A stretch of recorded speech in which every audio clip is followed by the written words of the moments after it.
Hi friends, I'm Aditi Marathe. I'm in 11th standard. I'm a student of Acharya Academy. Today I will teach you some part in chemistry.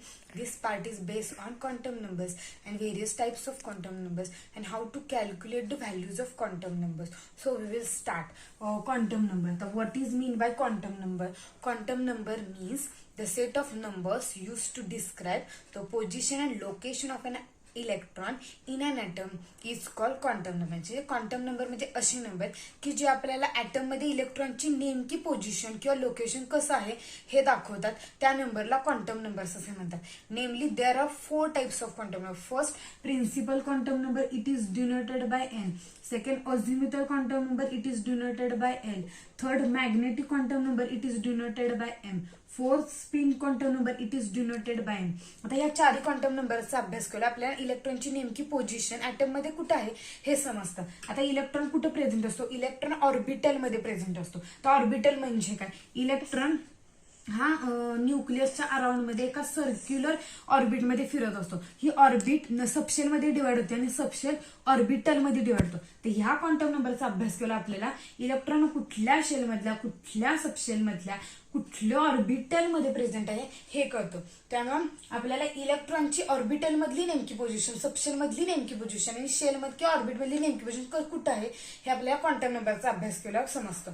So त्यात आपल्याला 4 quantum नंबरचा अभ्यास करणं गरजेचं आहे. So आपण पहिल्या क्वांटम नंबरच्या टाईप पासून सुरुवात करूया. पहिलं principal quantum. Principal quantum number हे एननी डिनोट करतात. हे एननी डिनोट करतात. आता it is given by scientist Niels Bohr. म्हणजे हे नील्स बोर या सायंटिस्टनी रिप्रेझेंट केलंय. आता ह्याच्यामध्ये प्रिन्सिपल क्वांटम नंबर कशाने एननी डिनोट करतात? या एनची व्हॅल्यू नेहमी इंटिजर असते, पण त्याला एक कंडिशन आहे, N is not equal to 0. म्हणजे हे 0 एन इज इक्वल टू ची व्हॅल्यू कधीच नसते. नॉट इक्वल टू 0 म्हणजे एनची व्हॅल्यू कधीच 0. So N is equal to आपण फर्स्ट 1 2 3 4 असं घेतो.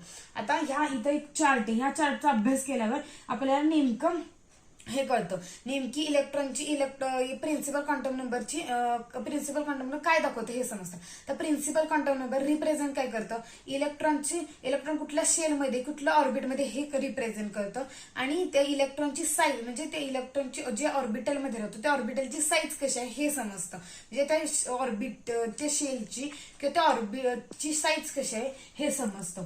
सो त्यात आपण चार्ट पाहूया. तर एन इज इक्वल टू 1 घेतलं की कुठली शेल असते के, एन इज इक्वल टू 2 घेतलं की एल शेल असते, एन इज इक्वल टू 3 घेतली असते एम, आणि एन इज इक्वल टू 4 घेतली की एन. असं आपण 5 6 घेत असतो. तशा ह्या शेल्स वाढत होतात. आता आपण आपल्याला कळलं की एन इज इक्वल टू 1 घेतली की के शेल.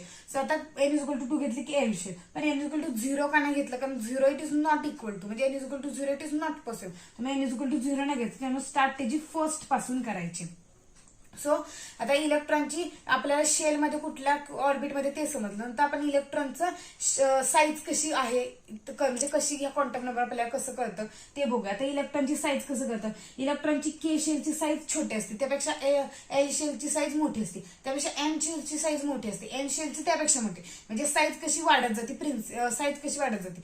के शेलची कमी त्यापेक्षा असं, म्हणजे साईज कशी जसं जसं आपण एक वाढत गेलो एनची व्हॅल्यू वाढत गेलो तशी साईज पण वाढत जाते. तेव्हा प्रिन्सिपल क्वांटम नंबर आपले इलेक्ट्रॉन कुठल्या शेलमध्ये किंवा ऑर्बिटमध्ये ते कळतं आणि त्याचबरोबर त्याची साईज कशी आहे, साईज ऑफ अन ऑर्बिटल हे समजतं. म्हणजे it principal quantum number it is represent shell or orbit and also size of orbital. So हे आपल्याला कळतं. नंतर सेकंड टाइप घेऊया. Second azimuthal quantum number. Azimuthal quantum number एलनी डिनोट करतात. आता अझिमुथल क्वांटम नंबर हे it is given by Sommerfeld.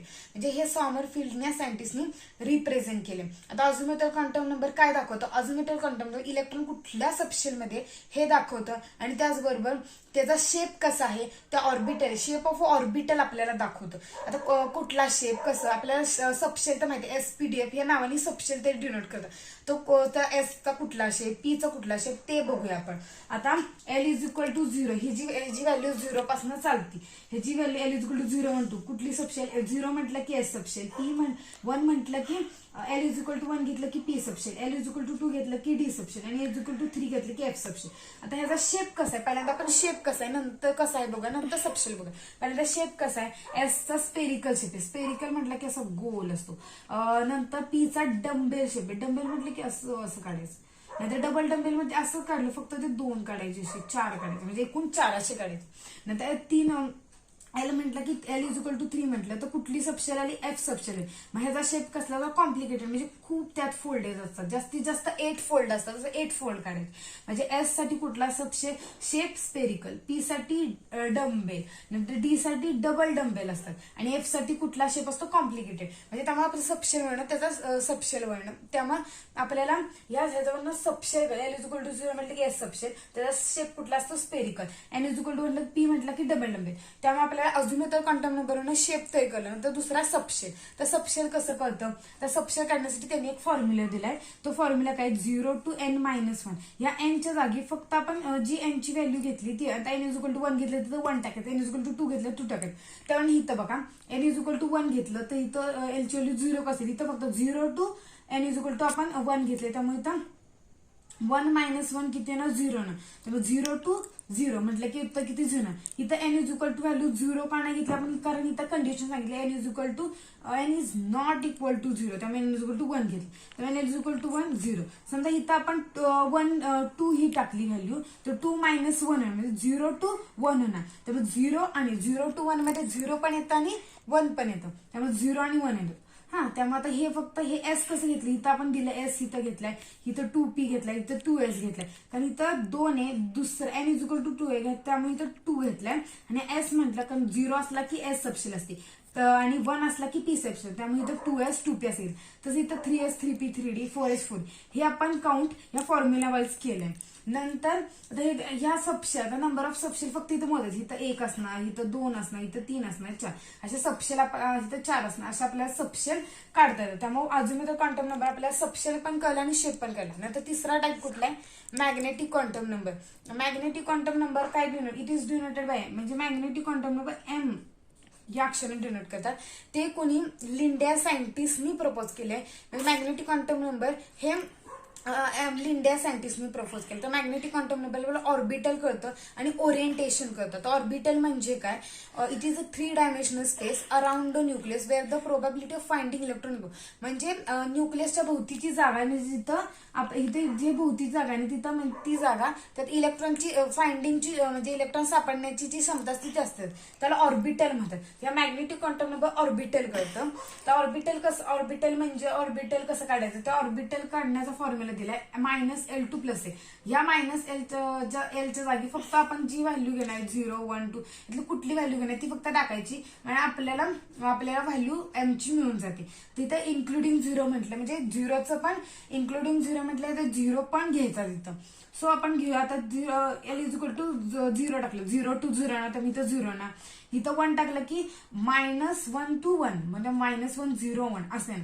तर मी इथं त्याचा बॉक्स काढलाय, जेवढा नंबर तेवढा, इथं 1 नंबर त्यामुळे 1 बॉक्स, इथं 3 नंबर त्यामुळे 3 बॉक्स, इथं 5 नंबर त्यामुळे 5 बॉक्स, इथं 7 नंबर म्हणजे 7. मी हे फक्त मोजायचे, हा नंबर ह्या एमची व्हॅल्यू तेवढे मोजायचं, तेवढे बॉक्स काढायचे. इथं 1 व्हॅल्यू आली त्यामुळे 1 बॉक्स, 3 बॉक्स म्हणून नंबर ऑफ ऑर्बिटल 1 झाला, इथं 3 झाला, इथं 5 झाला, इथं 7 झाला, असे नंबर ऑफ ऑर्बिटल. त्यामुळे ऑर्बिटलची संख्या पण काढली. तर या प्रत्येक चौकोनात 2 इलेक्ट्रॉन बसतात, इथं 2 इलेक्ट्रॉन बसले, इथं 2 बसले, ह्या प्रत्येक चौकोनात ह्याच्यात 2 बसणार, ह्याच्यात 2, ह्याच्यात 2, 2 अधिक 2 अधिक 2 म्हणजे 6 इलेक्ट्रॉन बसतात. तसं इथं म्हटलं की 10 बसतात, 2 4 6 8 10 12 आणि 14, इथं 14 इलेक्ट्रॉन बसतात. अशा आपल्याला त्यामुळे इलेक्ट्रॉनची पण संख्या कळते. नंतर चौथा टाईप कुठला, स्पिन क्वांटम नंबर. तर spin quantum number it is denoted by S, S नी डिनोट करतात. तिथे एस ची व्हॅल्यू आपण काय घेऊ शकतो, +1/2 घेऊ शकतो, -1/2. समजा तर हे काय रिप्रेझेंट, इट इज रिप्रेझेंट, आपल्याला ऍक्सिस रिप्रेझेंट करतं, म्हणजे इलेक्ट्रॉन कुठल्या ऍक्सिस, म्हणजे आता इलेक्ट्रॉन समजा क्लॉकवाईज फिरत असेल तर त्याची व्हॅल्यू आपण काय घेणार, +1/2 घेणार.